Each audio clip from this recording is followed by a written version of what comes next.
महाराज जी आपने मतलब पहले भी मेरे को कहा था नाम जप करने को, तो मैं कर रहा था, लेकिन महाराज जी जब भी मतलब कर रहा था, मैं नहीं आना, कर रहा हूं। अभी भी कर रहा हूँ, लेकिन मतलब महाराज लेकिन नहीं लगना, जैसे प्राणपण से लगा जाता है। ऐसे थोड़ी मन को परास्त करना कोई खेल है। जब तक वो, महाराज जी तो टेंशन होता रहता है जो। कौन सा टेंशन? खाली जगह टेंशन, भरी जगह तो टेंशन कहाँ। जैसे महाराज जी, जैसे मैं मतलब 2 साल से कोटा में तैयारी कर रहा हूँ, अभी मतलब 2 साल से नहीं हुआ, अभी ये तीसरा साल है, इस बार भी नहीं होगा तो क्या होगा? कुछ नहीं, वही एक क्षेत्र है। इसका मतलब इसके बाद शरीर छोड़ दे? या ऐसे मूर्खतावत बच्चे तो अपने शरीर का आघात कर लेते हैं। हर एक जगह हम परास्त हो गए तो क्या हमारा जीवन ही नहीं रहा? हम पढ़ाई नहीं पढ़ पाए, हम ग्रेजुएट नहीं हुए तो हमारा जीवन नहीं हुआ। क्या नहीं महाराज जी, मेरा मतलब है कि नाम तक छूट जाता है, जैसे टेंशन होता है कल एग्जाम है, क्या होगा, ये होगा। टेंशन क्यों लेते हैं यार? समय से पढ़ो और भगवान का स्मरण करो, और आएगा तो पढ़ाई के अंदर ही। बच्चा अगर ब्रह्मचर्य ठीक है और आप नाम जप कर रहे हो, तो एक बार सुना दिया जाए हमको तो हमारे दिमाग में टेप हो जाएगा स्मृति। ब्रह्मचर्य में वो पवित्र स्थिति है। तभी तो हम कह रहे हैं आज के जो बच्चे हैं ना, ब्रह्मचर्य का नाश करते हैं, स्मृतिहीन हो रहे हैं। अब डर लगता है परीक्षा से, ऐसे फेल हम कैसे हो जाएंगे? अगर हमसे चूक हुई है और हम फेल हो जाते हैं तो बर्दाश्त है, अगली बार हम फिर और पढ़ाई पढ़ेंगे, अगली बार हम और हिम्मत करेंगे। हम भगवान के अंश से हारने वाले नहीं हैं। ये बिल्कुल किसी भी बच्चा के मन में नहीं रहना चाहिए फेल हो गए तो क्या होगा, क्या हो गया, यही जिंदगी है, इतनी जिंदगी है। आप विचार करो, भगवान ज्ञान समुद्र, जब उनसे हम जुड़े हैं तो हर ज्ञान, हर व्यवस्था, कि अगर विद्यार्थी परास्त हो जाता है पढ़ने में तो जीवन नष्ट करने की नहीं सोचना। एक जीवन ऐसा जो जगत में प्रकाशित हो जाएगा। भगवान के आश्रित हो, कोई व्यापार कर लो, हम एक नौकरी कर लेंगे, अपने जीवन को थोड़ी नष्ट करेंगे। हम छोटे से छोटा कार्य कर सकते हैं, और भगवान हमारे साथ है तो बड़ाई उनके हाथ में, वो बड़ा करा दे। जिसको बड़ा बना देते ना, भगवान है। मच्छर को ब्रह्मा बना दे, ब्रह्मा को मच्छर बना दे, मूर्ख को विद्वान कर दे, विद्वान को मूर्ख कर दे, एक क्षण की बात है। तो ये भरोसा तो बना रहना चाहिए ना। हर जगह फेल है लेकिन एक जगह पास है। हे भगवान, मैं आपका हूं। वो उठाएंगे, वो आपको प्रकाशित करेंगे। बिल्कुल परास्त होने की बात नहीं है। दिमाग में प्रसन्नता रखो, जो होगा मंगलमय होगा। भगवान मंगल भवन है, मैं उनकी शरण में हूं। अब हमारा अमंगल नहीं हो सकता, समझ रहे ना? टेंशन किस बात की? टेंशन के टेंशन बन जाओ तो भगवान के दास हो यार। जैसे श्री जी को भी रोज बोलता रहता हूँ, मतलब इस बार हो, क्या? मतलब इस बार मतलब पास हो जाओ 2 साल से। नहीं, ये भी हम नहीं कहते, ये भी हम नहीं कहते। फिर टेंशन की टेंशन नहीं बनोगे, फिर टेंशन बन जाएगी तुम्हें। है ना? नहीं, पढ़ाई पढ़ रहा हूं, नाम जप कर रहा हूं, तुम्हारी गरज हो तो पास कर देना, तुम्हारी गरज हो तो पास कर देना। नहीं, जहां रखोगे जैसे रहोगे वैसे रहूंगा, और आपको पुकारता रहूंगा, आपका स्मरण करता रहूंगा, माया पर विजय प्राप्त हो जाएगी। अपने करने से कितना मुड़ पाएंगे, और वो जब गोद में लेके उड़ेंगे तो बहुत ऊंचाई पे चढ़ जाएंगे। इस पर ध्यान रखना। अपने भगवान के भरोसे उन्नति ही उन्नति। बड़ा प्रसंग, बड़ा उदाहरण युक्त है। एक राजा केरल के थे, उनका नाम धर्मात्मा था, धर्म के पूर्ण रक्षक। अन्य 4-5 राजाओं ने मिलकर चढ़ाई कर दी और उनको पता नहीं था। धार्मिक राजा थे, उनको पता नहीं था। और उनके संतान हुई थी, उस संतान का नाम रखा गया था चंद्रहास। पूरे राज्य में आनंद छाया हुआ था, आक्रमण चारों तरफ से हो गया, और भगवान का भजन करने वाले थे। अब पराजित तो होना ही पड़ेगा, क्योंकि चारों तरफ से बैरी राजा हैं, और पहले से सूचना होती तो तैयारी होती। अचानक आक्रमण, मारे गए, वो राजा मारे गए। अब रानी ने देखा कि पूरे महल पर आक्रमणकारी आ गए, तो दासी से पैर पकड़ा और कहा, तू ही बचा सकती मेरे बेटे को, भगवान तुझे सामर्थ्य दे। और महल में काट मार मचाए हुए थे, कोई भी वंश का नहीं बचना चाहिए। दासी ने बहुत प्रवीणता की, और टोकरी में जिसमें दोना पत्तल डाले जाते हैं, ऐसे डालकर नीचे बालक चंद्रहास, और निकली। और सैनिकों का क्या है, तो ऊपर से ऐसे दिखाया कि दोना पत्तल है। उनका निकलने दो, ये तो दासी है। राज परिवार का कोई नहीं बचना चाहिए। सब रानी, सब पूरा परिवार मार डाला। वो भाग करके दूसरे राज्य में पहुंची। बहुत प्रवीण थी, दासियां बहुत प्रवीण होती हैं। तो धृष्ट बुद्धि नाम के जो उस राज्य के मंत्री थे, उनकी शरण में गई, उसको राजकुमार बचाना था। तो उसने स्पष्ट कहा, मैं केरल के राजा की दासी हूं और ये मेरा पुत्र है, मैं हर कार्य में प्रवीण हूं, आप चाहे जिस दास्ता में रख लें, उस मेरे राज्य में सब विध्वंस हो गया। ये नहीं बताया कि राजकुमार है, मेरा पुत्र है और मैं इसकी रक्षा करना चाहती हूं आपकी शरण में रहकर। उन्होंने कुछ परीक्षाएं ली तो दासी कला में तो प्रवीण थी, उसे दासी बना के रख लिया और वो बालक राजमंत्री के घर में। भगवान जिसकी रक्षा करते हैं, ध्यान से सुनते रहो, भगवान किस हालत में पहुंचा दिया कि बिल्कुल मिटिया मेट। अब देखो उनकी उन्नति। अब एक दिन दृष्ट बुद्धि की पुत्री थी, उसका नाम था विषया। वो उसका जन्मदिन उत्सव मना रहे थे, तो बड़े बड़े विद्वान सब आए हुए थे। तो पुत्री का हाथ दिखाया तो विद्वानों ने ऐसे रेखा देखी और लड़के को देखा खेलते हुए, चंद्रास जी को। तो उनका इसका पति तो ये होगा।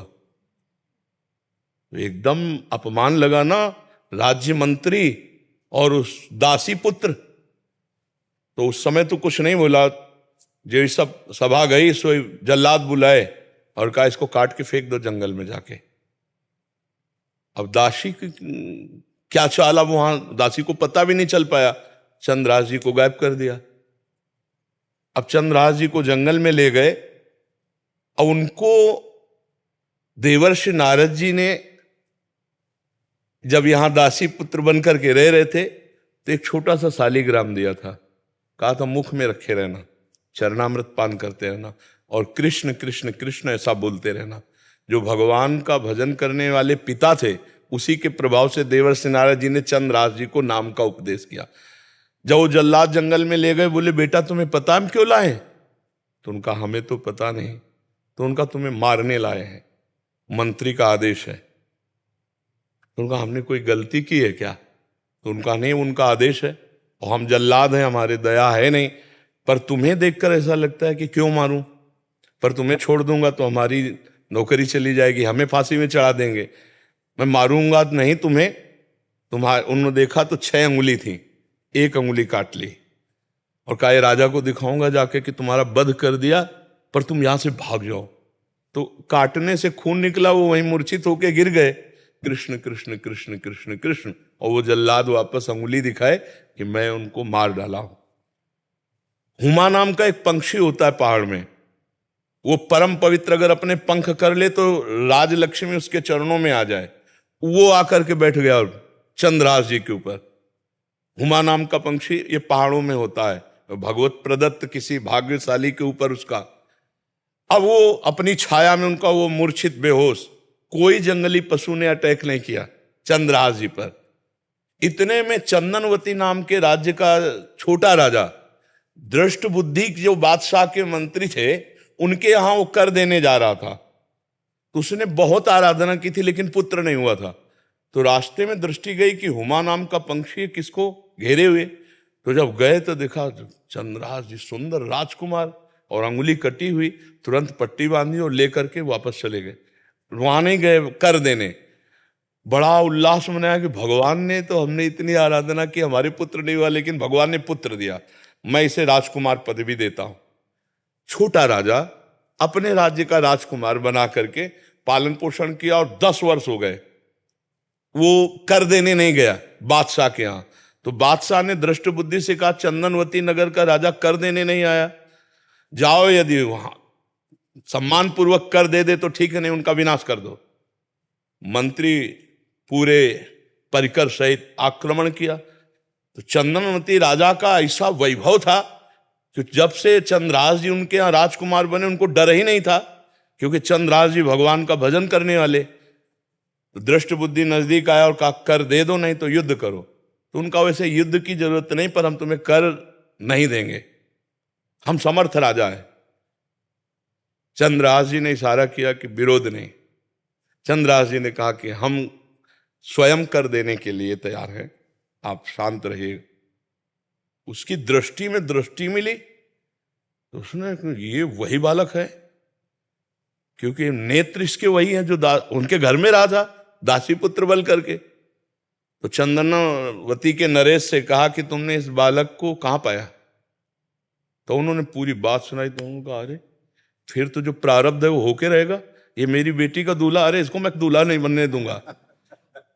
उसने कहा मैं कर माफ करता हूं, केवल तुम एक बार बादशाह के सामने जाओ, पहले तुम नगर में जाओगे हमारे घर, वहां तुम्हारा स्वागत होगा और इसके बाद तुम बादशाह के पास जाओगे। का स्वीकार है। राजा को मना लिया चंदनवती नरेश को कि महाराज आप चिंता मत कीजिए। और पहले था कि अगर पत्र लिख दिया जाए तो जिसके लिए लिखा जाता था, धर्म कहता था बीच में खोल के नहीं पढ़ना, उन्हीं के वध के लिए उन्हीं को पत्र लिखा। और उनके जो बेटे थे उनको लिखा कि बेटा ये पुरुष जिसको मैं भेज रहा हूं, जाते ही विष दे दिया जाए, जाते ही भोजन में विष, हलाहल तुरंत मर जाना चाहिए। तो उन्होंने ऐसे खोस लिया मुकुट के साइड में और गए। भगवान की इच्छा, उस दिन उपवन में उन्होंने अपना घोड़ा रोका कि थोड़ी देर बाद चले जाएंगे उपवन में। और उपवन था वो राजकुमारियों का, और उसमें आई थी उनकी बेटी जिसका नाम था विषया। खेल खेल में देखा कि कोई राजकुमार ऐसे विश्राम कर रहा है मेरे राज्य में।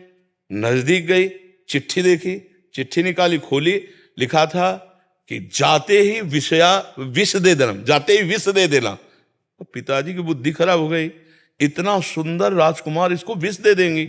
उसका नाम विषया था, तो विष के आगे केवल या बनानी थी, तो काजर की रेख से जो दूब का ऐसे लेके वैसे काजर करके या बना दिया विषया। जाते कुछ बिना विचारे जाते ही विषया दे दें, और बस खोज दिया, चली गई। देखो भगवान का विधा। अब वो जब जगे तो वहां गए, तो जो दृष्ट बुद्धि का पुत्र था, बड़ा धर्मात्मा था, उसने आदर सत्कार, उनका पिताजी ने आपके पत्र दिया। जो पत्र देखा तो उन्होंने कहा पंडितों को बुलाओ, तुरंत ब्याह करो। पिताजी का आदेश, जाते ही विषया दे देना। अब बेटी से ब्याह हो गया, 2-4 दिन हुए, कोई सूचना नहीं पहुंची। तो दृष्ट बुद्धि ने कहा मामला क्या है। वो जब लौट के आए तो बड़ा पूरा नगर सजा था, उत्सव हुआ। उनका क्या उत्सव? बोले आपकी बेटी का ब्याह हो गया। किससे? बोले आपने राजकुमार भेजा था। अब उनको समझ में आया कि प्रारब्ध इतना बलवान होता है। जब घर के अंदर गए तो देखा बेटी, और तो उसने कहा तुम्हें जिंदा तो नहीं रहने दूंगा। मन में सोचा चाहे बेटी भी दवा रहे। 4 जल्लादों को बुलाया और कहा देवी के मंदिर में जाओ। और उसे कहा बेटा अब तो दामाद हो गए हो तुम, पहला पूजन हमारे यहाँ देवी का होता है, अकेले जाया जाता है। उनको भय तो था नहीं, भगवान के तो भक्त थे। बोले आप पूजन करके आओ, बहुत प्रसन्नता हुई कि आप जैसा दामाद। और अंदर से जल रहा था, और उधर 4 जल्लाद लगा दिए देवी के मंदिर में। अभी अकेले देवी के मंदिर में, और इधर जो बादशाह था, बादशाह से पंडित लोग विचार के कह रहे हैं कि इस समय यदि आप राजगद्दी पर बैठेंगे तो अकाल पड़ जाएगा, आपका विनाश हो जाएगा। इस समय कोई दूसरा तत्कालीन राजा होना चाहिए, कुछ क्षण के लिए ही चाहे। तो उनका कौन हो सकता है? तो वहां दृष्ट बुद्धि के जो बेटे थे वो वहां किसी कार्य से, उन्होंने कहा हमारे जीजा ऐसे हैं, बड़े तेजस्वी प्रतापवान, आप देखेंगे तो उनका इसी समय लाओ। तो वो दौड़े, पूछा कि कहाँ है? बोले देवी पूजन करने गए, बाहर से ही पता चला। वो दौड़ के गए और बोले देवी पूजा हम कर लेंगे, तुम जाओ, बादशाह बुला रहा है। अब ये जो मंदिर पहुंचे सो काट के फेंक दिए गए, और वो बादशाह के पास गए। बादशाह ने तत्काल ताज रख दिया। दृष्ट बुद्धि को बुलाया कि नए राजा के स्वागत के लिए आप आइए। अब वो तो बादशाह है, सामने जो ही पहुंचे तो दृष्ट बुद्धि कांप गए। इशारे से पूछा कि हमारे पुत्र कहां है? बोले देवी पूजन। अरे बोले वो तो मार डाला गया होगा, पता लगा तो मार डाला गया। तब वो जाको राखे साइया मार सके न कोई, बादशाह बना ना। अगर भगवान रक्षक, भगवान जिताने वाले तो कोई परास्त नहीं कर सकता। हर विधान उल्टा होता चला जाता है। और अगर भगवान से विमुख हो तो चाहे जितनी उन्नति हो उसका परिणाम कुछ नहीं होगा, या हम मर जाएंगे, सब छूट जाएगा। नाम भगवान का, वास्त्र भगवान का, वो उठाते हैं तो उठाते चले जाते हैं ना। तो कभी भी डिस्टर्ब नहीं होना चाहिए। ये बात कभी नहीं लानी चाहिए कि मैं शरीर छोड़ दूं किसी भी विषय में, हार जाए या किसानी में कोई व्यवधान या पढ़ाई में। अरे हम फिर जीतेंगे यार, संघर्ष ही जीवन है। उसके लिए थोड़ी है कि जीवन ही नष्ट कर दो। तो जीवन नष्ट करने के बाद वहां कोई विश्राम स्थल थोड़ी बना है, फिर भेज दिए जाएंगे नीची योनियों में। क्या क्या कष्ट होता है। आप देखो ना, ये मुर्गा मुर्गी बकरा बकरा जीवात्मा तो लोग कैसे जिंदा भूंज रहे हैं।